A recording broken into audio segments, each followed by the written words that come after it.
Dentist ako at dentist din kayo. Colleagues tayo, kaya kailangan dapat nagtutulungan tayo, especially pagdating na lang din sa ikagaganda ng practice natin at ikaayos ng balanse ng pagtitreat sa ating mga pasyente.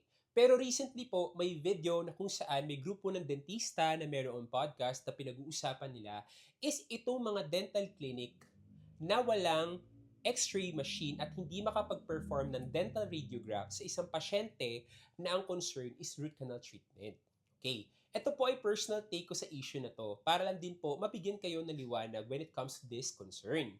Unang-una po, ang isang dentist po, pagpasa niya ng board exam, capable na po yun mag-perform ng mga dental procedures.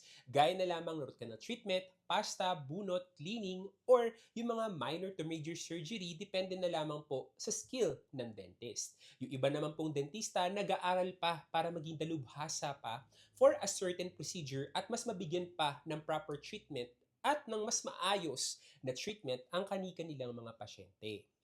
We have to consider na hindi lahat ng dentista ay capable or nabigyan ng pantay na kakayahan pagdating sa pinansyal pag-graduate po. Kasi hindi naman po lahat ng mga graduate na dentist at nakapasa ng board exam ay merong mga magulang na dentist, maraming pera. Yung iba po dyan, scholar, nagpakahirap para mag-aral, para maging dentista. Kaya yung iba, nag-start talaga sa hindi ganon kalakasan na practice or hindi ganon kamahalan yung practice. Gaya ko na lang po, nag-start ang clinic ko ng hindi ganito.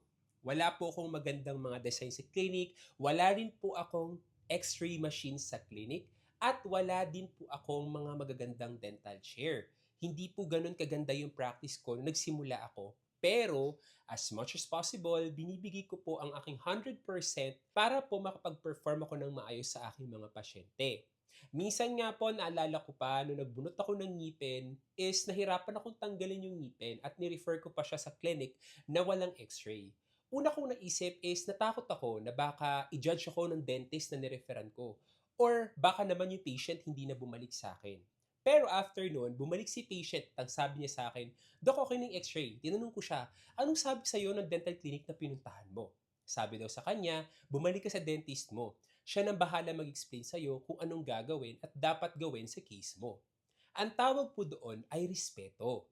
Simple respect.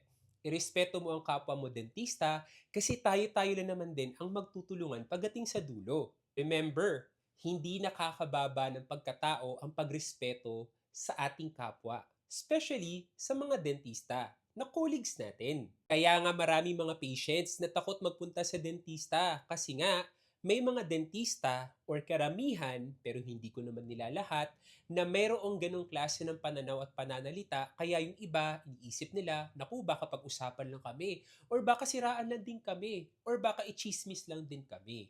Kaya as much as possible po, kung tayo ay magiging dentista, para na lang din dun sa mga bagong dentista, we have to consider at dapat nating laging tandaan na dapat meron tayong respeto sa ating kapwa at pati na lang din sa ating mga kapwa dentista. Kasi we have to remember that respect is a foundational sign of professionalism. Okay po?